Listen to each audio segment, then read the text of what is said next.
virtual Citizens Oversight Committee meeting for April 20th, 2020. Chris, do we have any members of the public on the line? Yes, we do. We're still loading a few, so we might wait a couple of minutes to see 7 so far.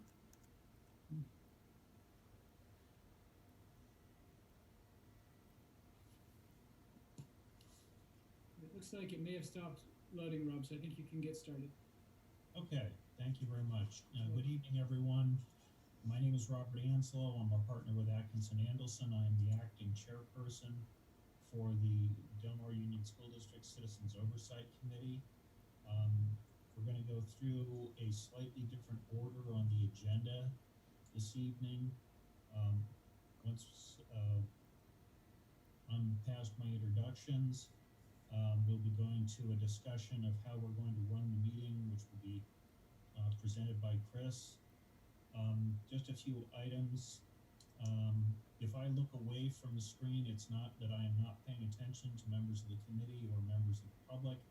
I'm trying to take notes and keep track of what we are doing and where we are on the agenda. And I will also be calling roll call votes as required by the Brown Act. I would indicate to the committee members that I will be calling the two officers first, assuming that member Ari comes in with us. And then I will be going through the members in alphabetical order.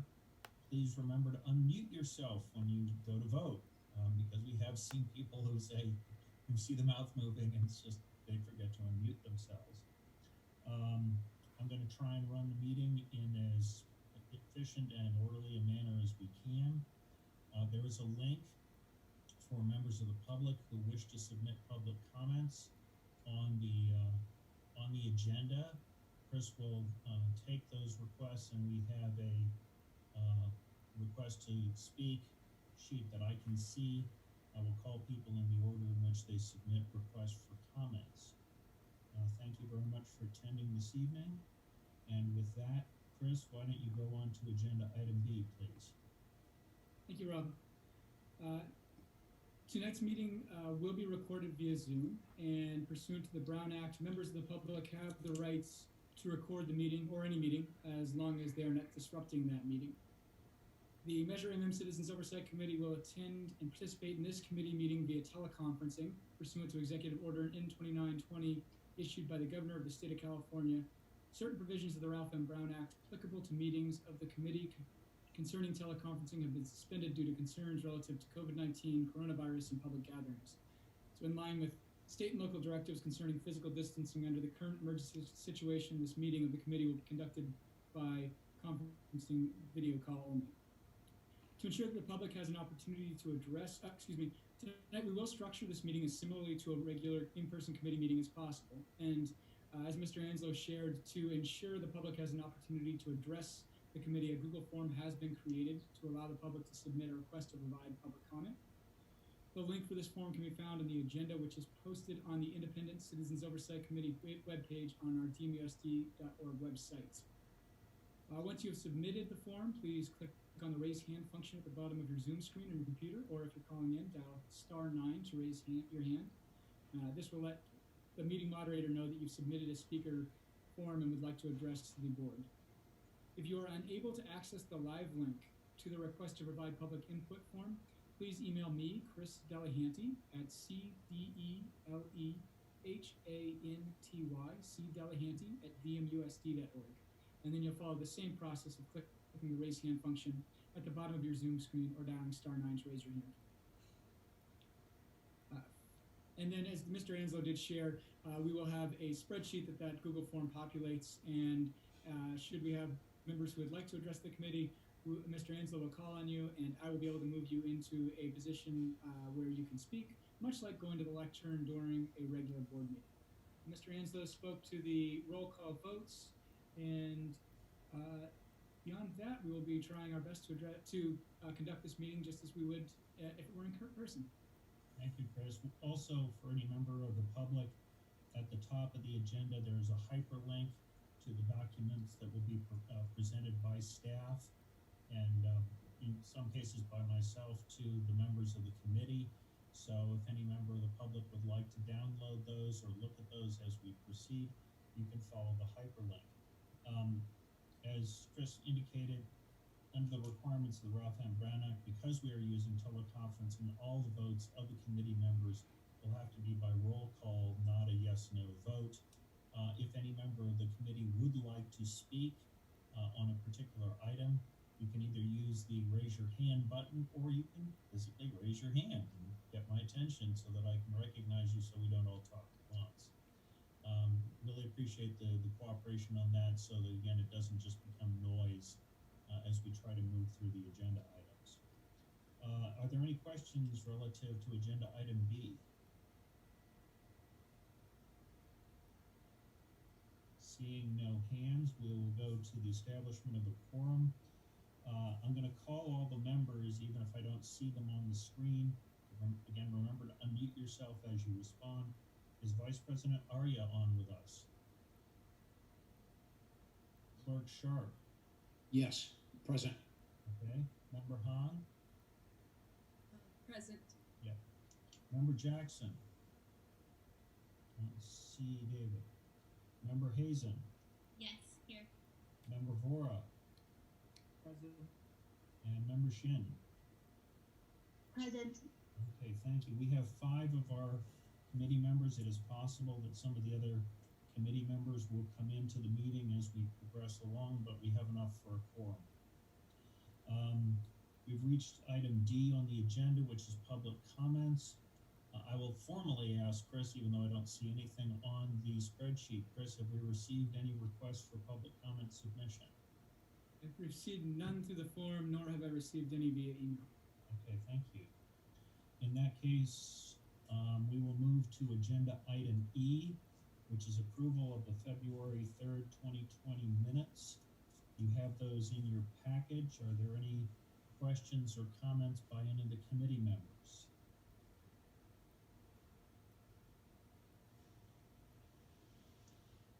Seeing none, I don't see any hands. Is there a motion to approve the minutes as presented? So moved. Okay, that's Member Sharp. Second. I'm sorry, I missed who the second was. Katie. Katie, okay. Are there any comments before we go on to the vote? And for voting purposes, until our Vice President and David Jackson come into the meeting, I'm not going to call on them. Hopefully they will let us know when they arrive into the meeting. Clerk Sharp? Yes. Member Hahn? Yes. Member Hazen? Yes. Member Vora? Yes. Member Shin? Yes. That's a 5-0 vote, Michelle. Thank you very much, everybody. We will now go to agenda item F, the bond payment log, and I will turn it over to Mark Palm.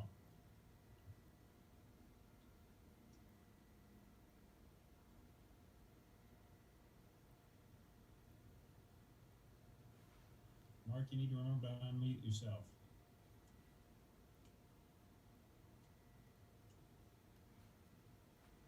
Good evening to the Citizens Oversight Committee. Chris is in the process of sharing the screen.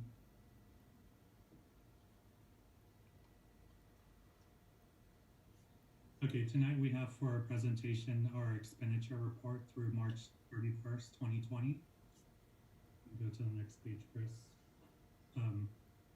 Just an additional note that all the agenda items have a page number on the bottom, so if there's a question, we can go back to, you can refer to the page number on the bottom and we can go back to that.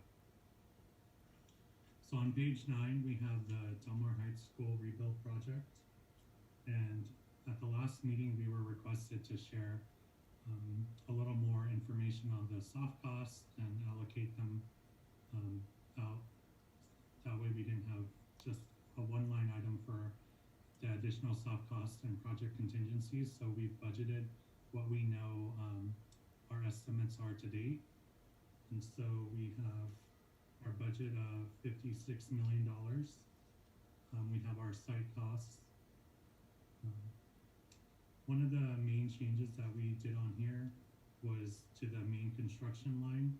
So there was, from the last budget, there was an increase of 500,000 to the project. For the solar, we are allocating 500,000 to this project for solar. And then additionally, to that line, there's another 500,000 for the course of construction insurance.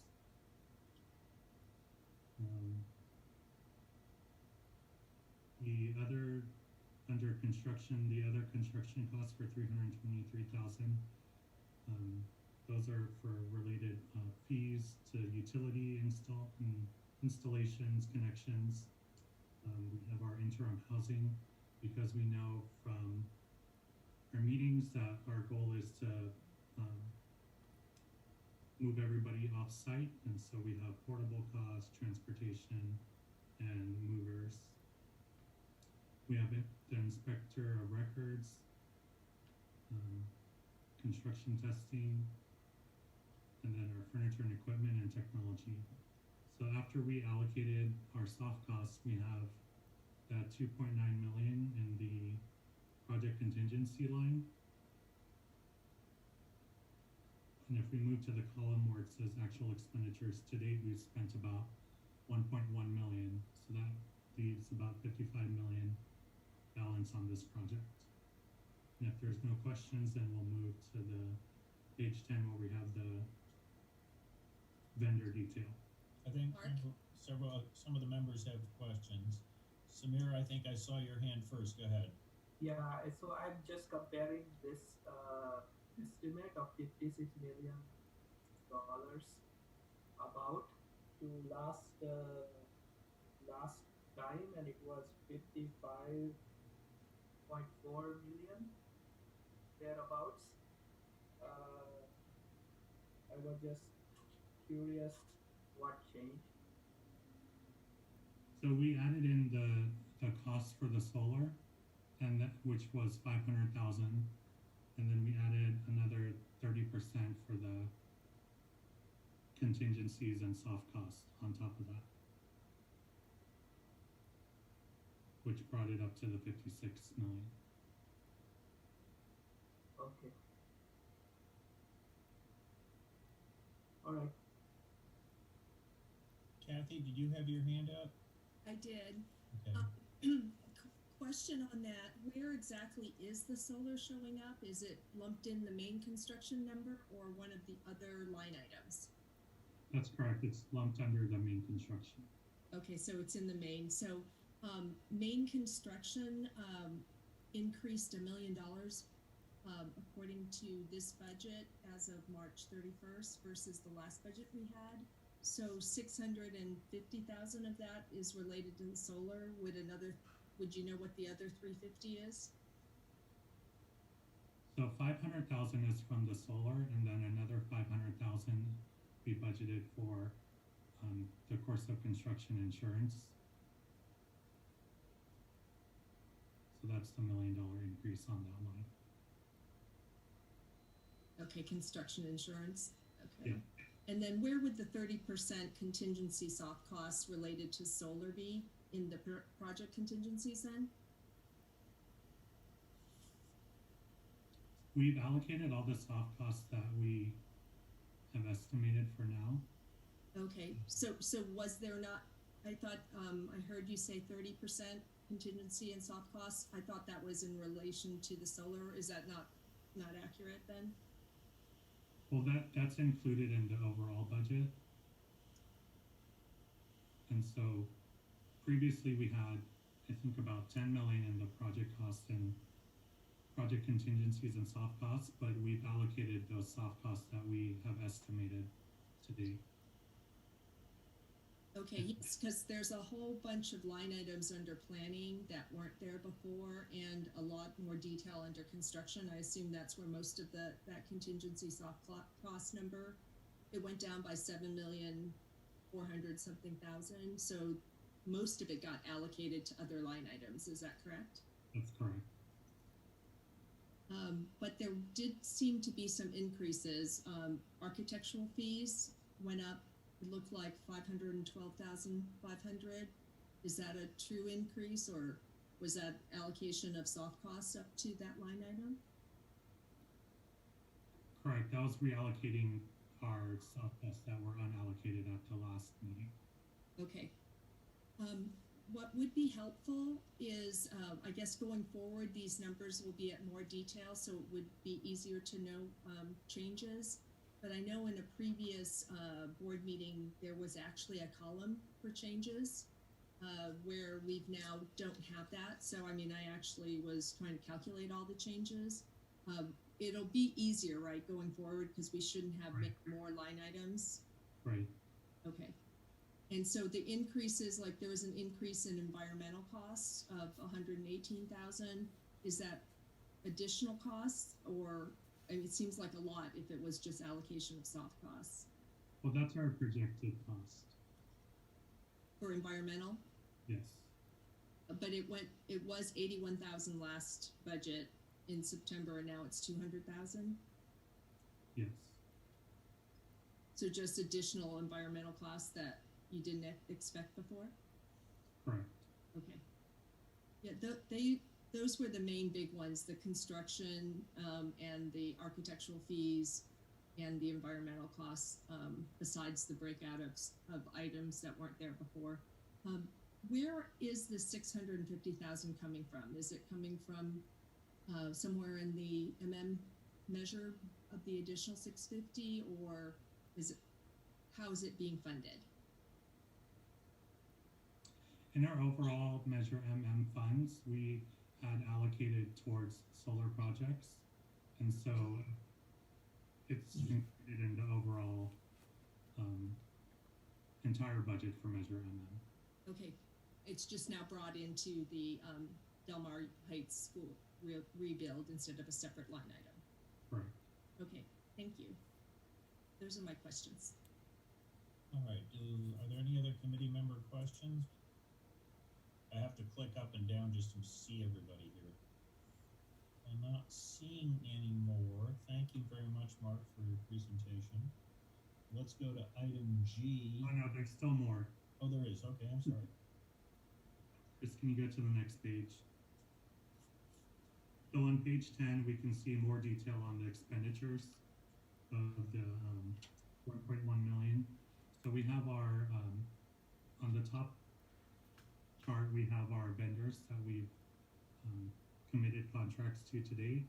And so the first column with the original budget are the contracts that we have to date, and then to changes so far, we've had additional scope of work added to the Baker Nowicki contract, and those included for the fire sprinkler design, or interim housing design, and the project redesign, and some other minor additional services that we requested from Nova Services and Snipes Engineering.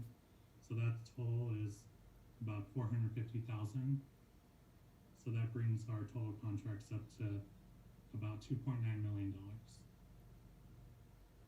And the expenditures that we reported at the last meeting were 435,000. And the current expenditures between January and the end of March are 662,000, which totals are 1.1 million. So if we look further down at the second chart, those are the current expenses from January 1st through March 31st. We have a couple of new vendors. So Air America, that's for our asbestos surveying and testing, or abatement, sorry. And then Bluebeam is a software, an architecture software. We've submitted to the California Geological Survey to review some documents. And then we've also submitted, there was a fee to submit our CEQA to the state. That's a new, we made the check payable to the county treasury, but it's the California Department of Fish and Wildlife. Are there any questions on that detail?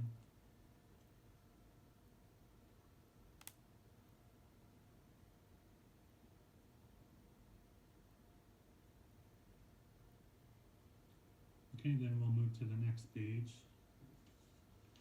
which is Pacific Highlands Ranch. School number 9 project budget. So on this one, we did have some changes also. The price of the land, we're nearing the closing on the land, the purchase of the land. So we know it's going to be closer to $11 million. So that was an increase of $1 million.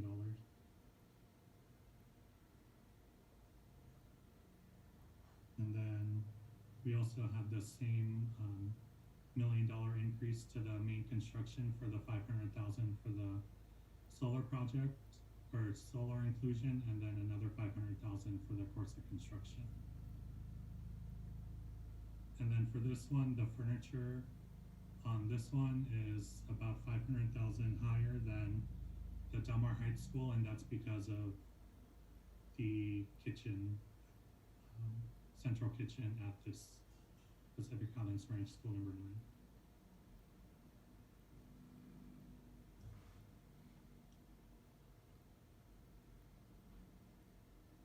So to date, we've spent about almost 900,000, leaving about 69 million.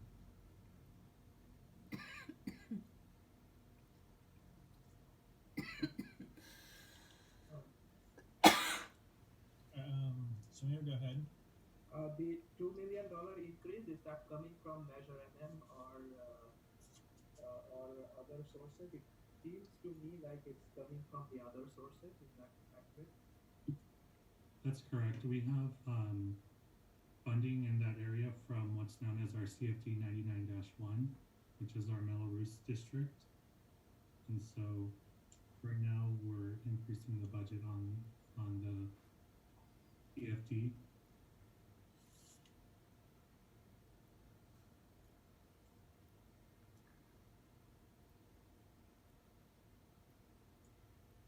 Mark, I have a question on the increase in architectural fees by 217,000. Is that again the soft costs being allocated to that line item?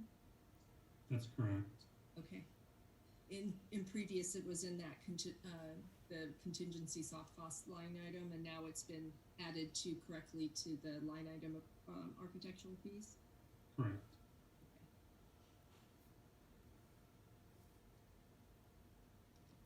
Okay, so if there's no questions, we'll review the vendor detail. I have a question. Awesome. Yeah, so related to solar, I remember those discussions during the bond MM application process. People think that there might be credit from government and all that to that we can leverage. Are we considering all that, or we are completely dependent on our own money? I can speak a little bit to that, Mark.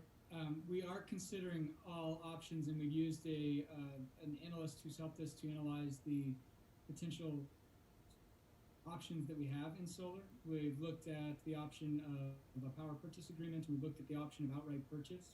With outright purchase, we'll be looking at what federal grants or dollars we can also use with that.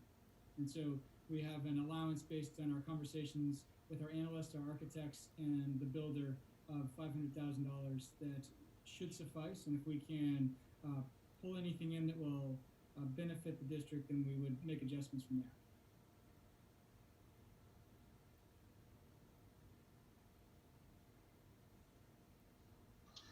Another question is, are we, is this a projection, or are we anticipating any kind of significant budget change due to COVID-19 here, or those are not being reflected yet? At this time, in working with neighboring districts and the conversations that we're having around our county, we are seeing anecdotally, there's only been a few bids that have been done in the time thus far, but there have been bids where it's come in a little bit higher, a little bit lower, and right on target when I've talked to other districts and builders who are bidding out projects. So it's a little early for us to know if it will make any dramatic impact by the time we get to the Pacific Highlands Ranch build. We are monitoring it, and we do know that the governor has stated that construction is an essential work, and therefore we anticipate construction continuing.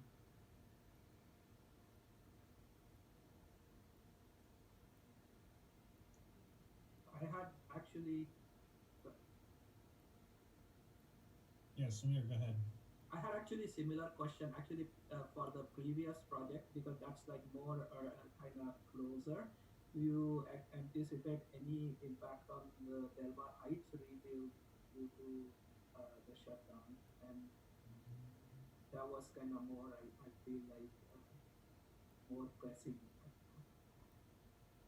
So I'll speak a little bit to where we are with the project in the next presentation, and so we still need the board to go through the finalization of the CEQA process and the approval of the project. But should the board approve that and we do go forward with bidding the project out, which would then happen in the early, the late spring, early summer, we don't see numbers coming in dramatically different in the conversations I'm having with neighboring districts and with builders who are doing construction right now. It's really hard to predict what will happen in a month or two. It could be beneficial for us, or it could not. We're monitoring it, but it's very hard to predict right now.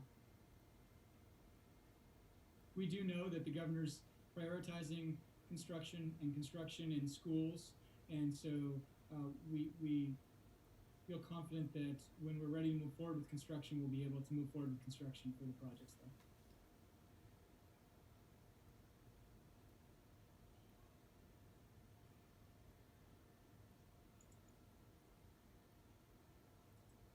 Okay, Mark, I think you can go forward to our detail.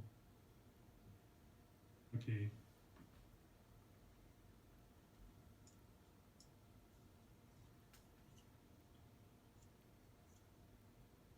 Next on page 12, we have the details. So similar to the Delmar Heights project, we have the original contract budget.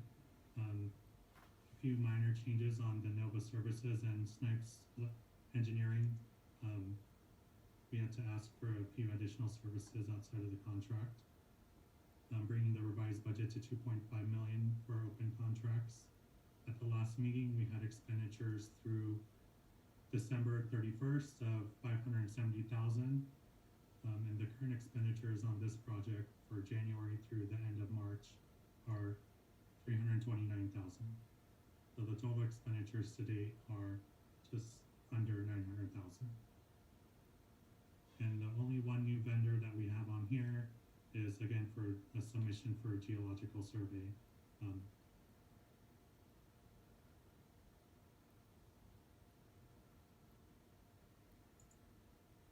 Are there any questions on this detail?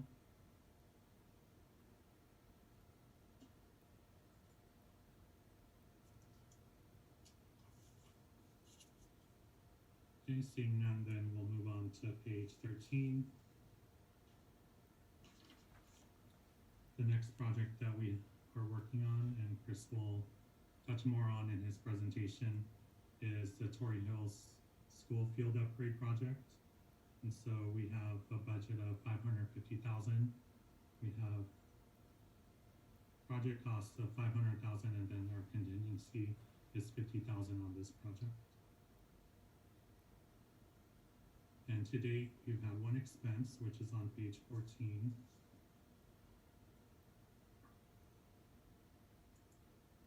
Which our architect is working on submitting to the Division of State Architect. So about $6,200 spent so far on this project. Any questions for Mark? I have to kind of scroll up and down to see if anybody's got their hand up. And we do have Baker Nowicki as our architect on this project.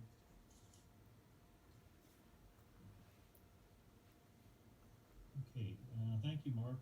Are you done with your presentation? Yes, unless there's any. That's agenda item F. Any questions from the committee before we leave that item? Don't see hands. Thank you very much. In that case, we will go to item G, Measure NN Project Progress Report, which Chris is going to present for us. Go ahead, Chris. Just a moment to get my presentation up.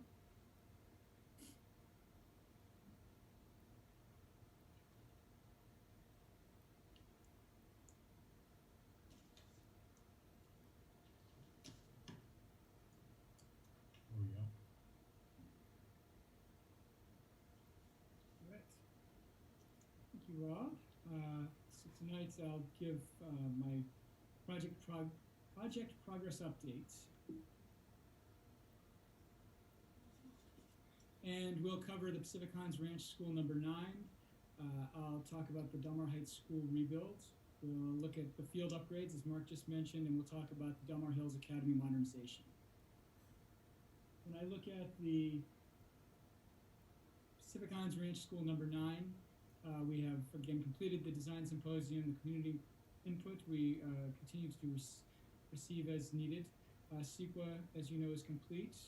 We are in escrow, and we anticipate closing escrow and finishing the purchase of this property very soon. So it is in the very last steps, and I would be very, very confident that the next time we meet, that land will be owned by the district. So with that in mind, the design, development, construction documents, and construction timelines remain the same. I have updated the project costs here related to the costs that Mark mentioned before. And as we finalize that purchase of the property, we will have an exact number on that property budget, and that will update again as well in the spreadsheets that Mark takes care of for us. Sorry, any questions on Pacific Highlands Ranch, School number 9?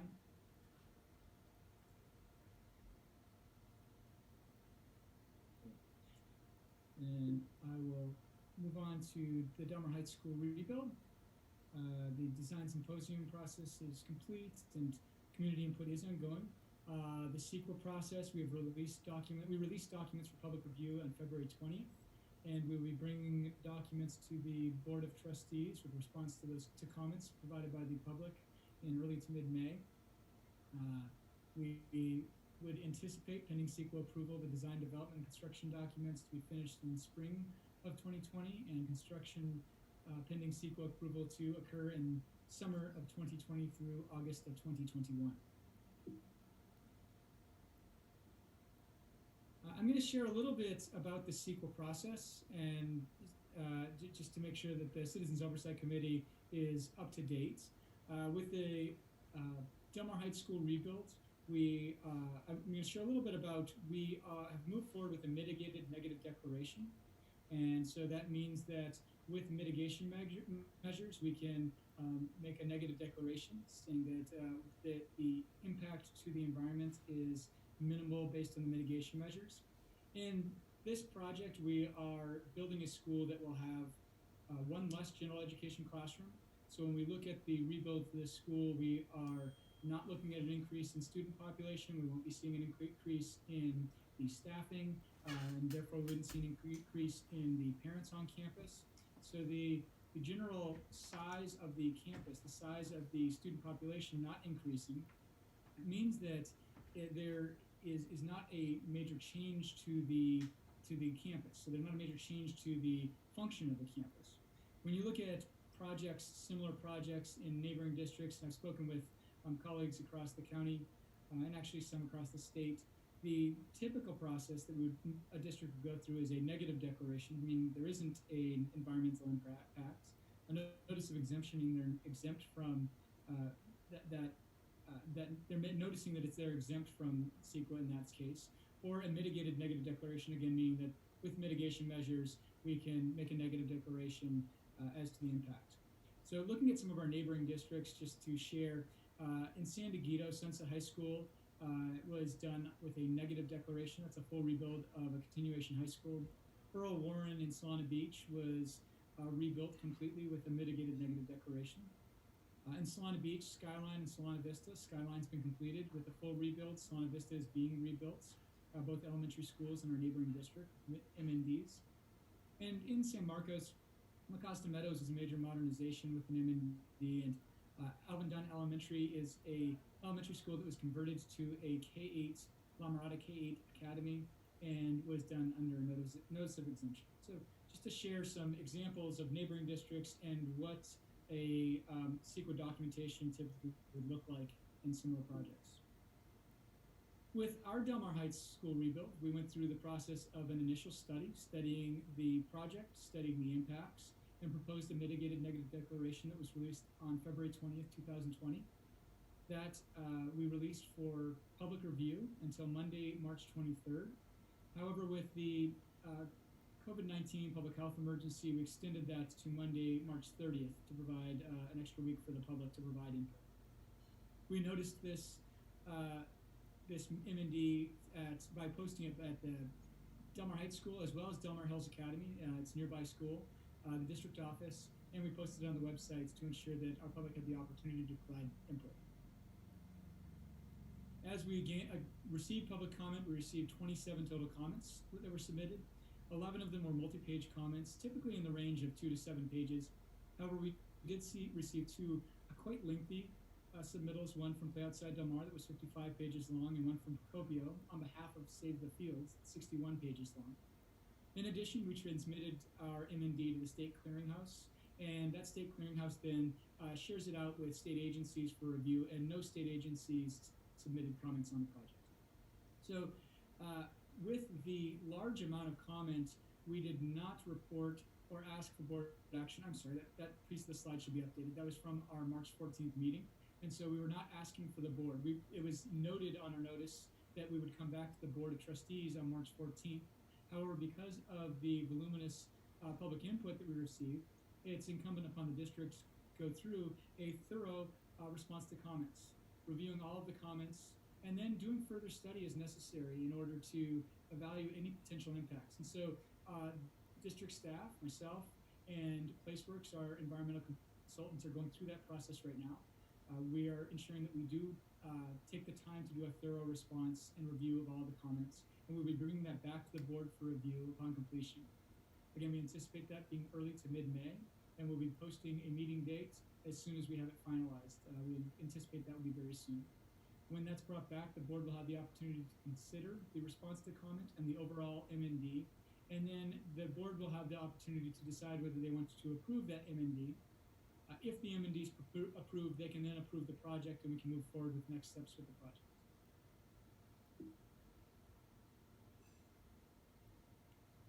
Finally, there were some questions that arose, and so I shared with the board the DSA pre-check process. So with large projects like our Del Mar Heights School Rebuild and Pacific Highlands Range School Number 9, DSA pre-check is a process that we go through. It's not the submittal of the project to DSA for approval. It doesn't bind us to the project as we share with DSA, and it doesn't come at a cost to the district. But being a standard step, it is really an opportunity that the district has to review and receive input from DSA, which really helps us to potentially improve the projects and really proactively plan to move forward with the project so that we are in the best, we have our best foot forward and are in the best stage to move forward with the project, both with the CEQA process and the planning on that end, but then eventually, should we move forward with the project, to be able to submit to DSA. So at this point, our Del Mar Heights School Rebuild, as Mark shared, the construction budget's approximately $43 million with an overall project budget with the soft cost of $56 million. Here's the, you can see here, this is the site plan as it was evaluated for CEQA. We still have our full field, the ability to do our under 12 soccer, the ability to actually stripe from those backstops and have a full 200-foot fence line for baseball. We have 2 full basketball courts and the decentralized green space that allows for the instructional program that we talked about. And of course, we still have the classrooms that are set up in a manner where we have collaboration space, and indoor-outdoor learning that fits with not only the design process we went through with the Del Mar Heights School Rebuild, but also with the District Design 2022 and the work we've been doing on classrooms and classroom learning over the last 6 years in facilities. With that, are there any questions related to the Del Mar Heights School Rebuild that I could answer?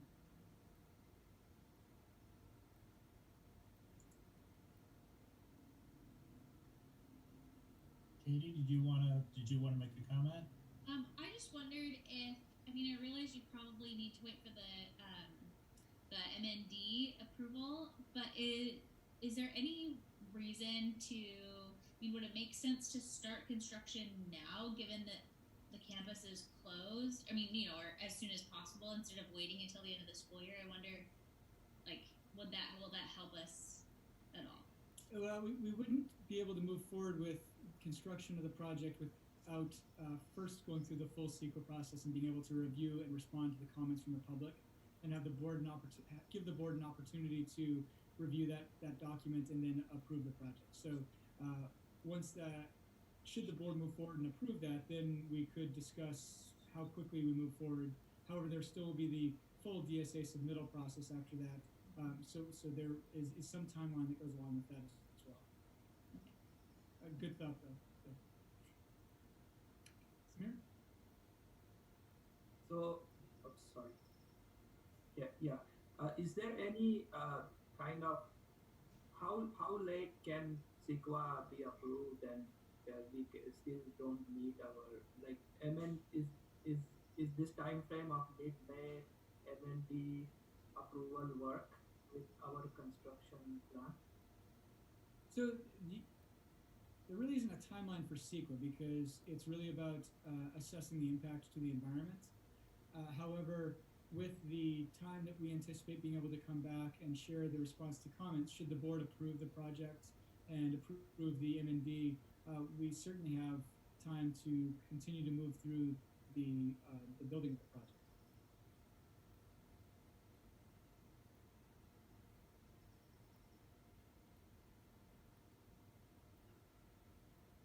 Okay, and I'm going to move forward to the next piece. Field upgrades, and I shared at the last meeting that we were looking at field upgrades at Torrey Hills and Delmar Hills Academy. At that point, we were unsure as to whether we'd be able to do both projects this summer or one project this summer. Based on where we are right now, we know we will not be able to do the Delmar Hills Academy field upgrade this summer, and so it will be something that we were planning for next summer. However, we are continuing to go through the planning process so that it'll be a project we can absolutely do over the summer of 2021. That being said, the Torrey Hills School field upgrade, which will be a full repair and upgrade of the field, an opportunity for us to install new irrigation, install mesh underlays to prevent gophers. We know that there are gopher issues at many of our fields in our district, and that's going to be part of any of the field upgrades and improvements that we make moving forward, as well as a decomposed granite track around the field to allow ADA access and easy use for our students when they are running laps or doing their physical fitness testing. We anticipate completion of this project over the summer of 2020, so we're continuing to move forward. It is a project that we should be able to complete over the summer, and we are still on time for it. As Mark shared, we have an overall project budget of $550,000, and we are continuing to move forward with an anticipation of being able to go and obtain DSA approval for this project prior to the summer so that we could bid it out and have it constructed over the course of the summer. Katie? Yeah. Chris, does this have, I know we've talked about blacktop upgrades. Will the blacktop be upgraded at the same time, or will that come at a later time as well? We are planning on the blacktop upgrade. That is actually a separate funding source, and so we're working on, with Mark and Business Services on that through, it's not a Measure MM funding source, so we are working through that right now, but it is something that could be done in the same general time frame. Okay, Samir had his hand up. Yeah. Do we have enough money from this tranche to do both of these projects? Yeah, it's. I don't think it's a funding issue. It's a timing and ability to get the planning and the work completed issue for the Delmar Hills Academy. So just with we just don't have the capacity to get that done along with all the other projects we're working on. And so we are continuing to do the work to get it set up so that it will be shovel ready, as they say, for the summer of 2021, and just a capacity of getting it completed, not a funding issue.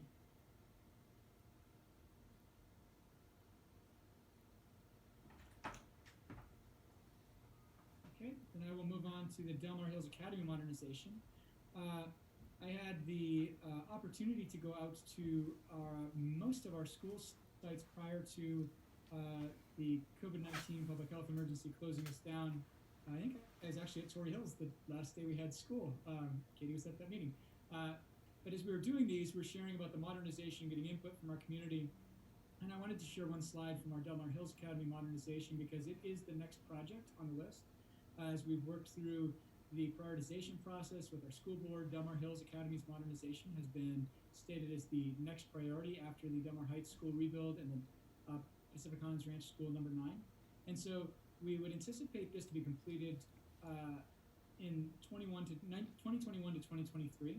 We're looking at doing classroom upgrades, furniture and technology, library and innovation center upgrades. There will also be infrastructure upgrades needed in roofing and flooring and some electrical and plumbing. This overall modernization has a $10.3 million construction budget and an almost $13.4 million project budget. There are some other projects that will be coming to Del Mar Hills over the course of the bond as well, but we have worked to prioritize funding so that we impact classrooms and students as early as possible. And so what we anticipate is going through the steps of identifying an architect in the relatively near future. And so this will be the next project that you would start to see bond expenditures on. The architect process will be the first step we would take. And by having an architect on board, we'll be able to start looking at what are the potential initial first steps we can take and be able to start planning for, is this something that could be done over one summer? Is it something that would need 2 summers to be completed?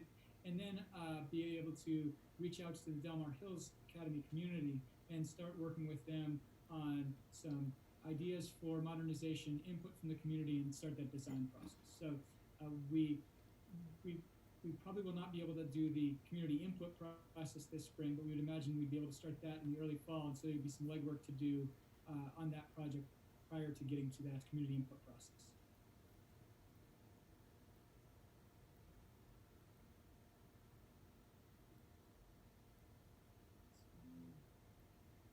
Seeing any hands on the Del Mar Hills Academy modernization. Are there any questions generally about our projects, our update, or anything that I can answer for the committee? Samir, I see Samir's hand. When do we expect to go back to the market, and is that going to be a problem for the next round? Well, our initial anticipation was that we would go out in 2021. And that would probably be in fall 2021, so we're well over a year from that time. So we are a little early in being able to anticipate what that looks like. Now, that's also anticipated because we will work with our financial analyst and Mark and Kathy in identifying the best time. I don't know if Mark or Kathy have anything that you would add. I would add is the district's bond council, because I served in that role too, is that, we need to have a drawdown of the first series or Series A bond dollars before we would go back to the market. The idea being that you normally go back to the market in order to maintain your cash balance for construction projects, and we'll have 2 schools, Highlands Ranch and the Heights, both pretty much going at about the same time. So there'll probably be some very significant drawdowns on the available construction funds. So as we move through that, we'll be evaluating a number of aspects, including, where is the municipal bond market as we move into the next year, which is, if I knew that, I could make some real money. And I don't think anybody can tell you where the municipal market's going to be a year from now.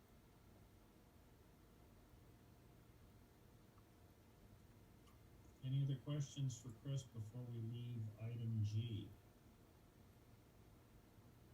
And I don't see any requests for public comments on my propagation sheet. So we will move on to item G. This is the opportunity, recognizing we don't have a full house of our committee members, but, it's a standing item is, do you folks want to appoint a different committee chairperson, or do you want to have me continue to act as your acting chairperson? If it's your desire, I will continue to act in that capacity, but we wanted to ask the question since we're back with you? You're doing a great job, Rob. Yeah, I figured you were going to say that. Katie, did you want to say something? I think we love what you're doing. I think it's a good idea for us to wait till we have our full committee together to make this decision. I think that's a very good idea. It's the type of decision you'd want to be making with a full house of the committee. So, not seeing any other revolutionary actions and trying to displace me, we will move off of item H and onto item I, which I'm going to cover. And you may remember that when we did the orientation presentation last year, one of the things that is incumbent on a Citizens Oversight Committee is to, at least annually, approve what's called an annual statement or an annual report. And what we've done is we've used a sample here. This covers the 18-19 fiscal year, and it's normally a good idea to have your Citizens Oversight Committee annual reports correspond to fiscal year. That way, the committee activities and the financial and performance audits cover the same period, because if you don't, speaking from experience, it gets very difficult for people to follow. So you'll notice that this annual report is missing a number of things. First of all, we haven't done a performance or audit report for the 18-19 fiscal year because there were no bond proceeds. We didn't issue the bonds until later in 2019. They will show up in your next annual report. And really, there was only one meeting of the committee during the fiscal year. So what we've done is we've gone... Rob, I don't want to interrupt you. Just so you know, I'm projecting it as well. If you want to, let me know if you want to go to any certain pages. Okay. I was just kind of giving background, first of all. Making sure. Yeah, thank you. So what this describes, and it's a roughly 5-page document, essentially reports on the statutory requirements for what the committee covers. There are some findings in there, which we have referenced. But again, we only had one meeting during that fiscal year. Now, next year's report, which will probably be coming back to the committee in early 2021, will include the fiscal and performance audits for the bond funds during the next fiscal year. And you'll see a lot more detail in some of these subcategories. But what we wanted to do is bring this report back to you as staff and your legal counsel with a presentation, answer any questions we might have, and then request that the committee consider adopting the annual report at the end of the questions. So that's kind of what I have, but if there are any members who have questions on the form, again, this is not a set form. I have seen Citizens Oversight Committee annual reports that range from a 1-page bullet item to a 30-page glossy fold-out with construction pictures, which we don't have yet. So again, this is just a suggested format. It can be changed in the future. So by adopting this, you're not setting your feet in stone or setting the mold in stone. And again, it's really kind of up to you. This is your report. We prepared it based upon a template that our firm has as a suggested model. Again, because it's the initial fiscal year, it's much less detailed than later versions might be in future years. So I'd be prepared to try and respond to any questions any of the committee members might have.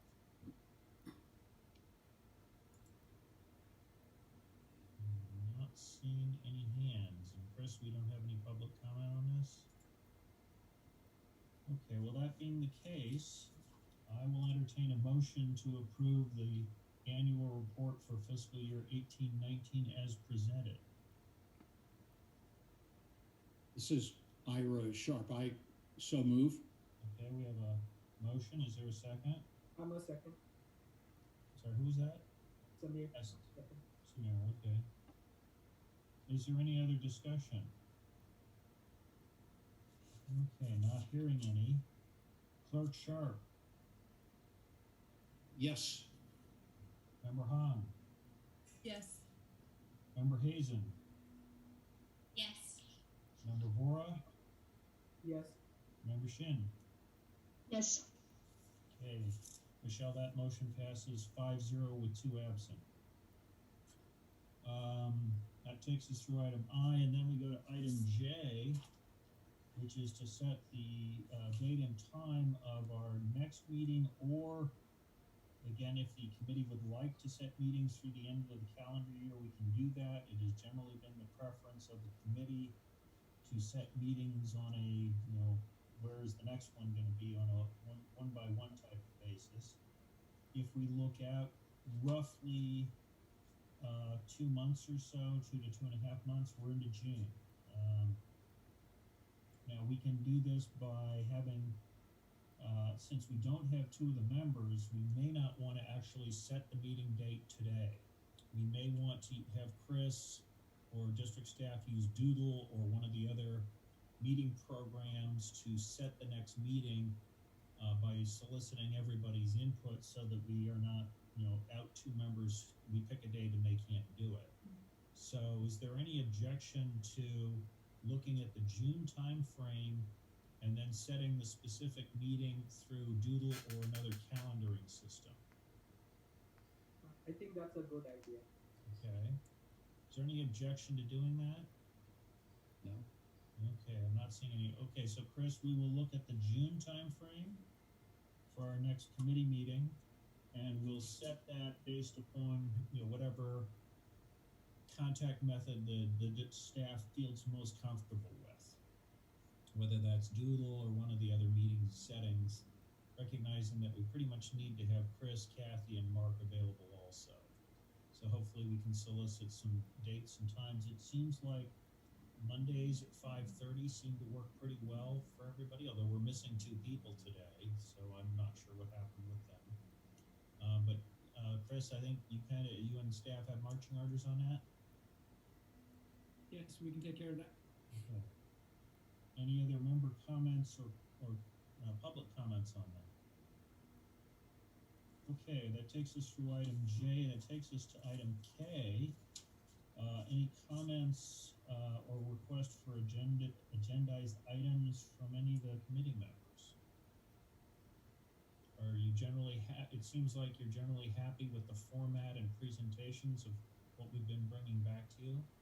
And we're going to leave chairperson on the committee because sooner or later you guys might want to take my job away. Maybe not. We'll have to see how that goes. But anybody else? Katie? Can we get a copy of Chris's report that I know we got Mark's and the, I'll email you a link. I posted it on the website, and I'll email the link to you. Okay, so Chris's PowerPoint will go up on the link. Any other comments? In that case, I think we're through item K. We're at adjournment. Last up chance for any committee members to raise their hands on anything before we are adjourned. Okay, in that case, thank you very much, everybody. Appreciate your time this evening. I think we conducted the meeting reasonably expeditiously, just under an hour, actually. We got through all the items of business, and we didn't have any major hiccups or glitches. Thank you, Chris, for setting everything up and making it run smoothly. Thank you, Mark, for your report. And I'm getting thumbs up, so that's good. All right, thank you, everybody. Enjoy your evening, and we'll look forward to talking back with you at June at our next meeting when that is set. Good night. Thanks, everyone. Bye.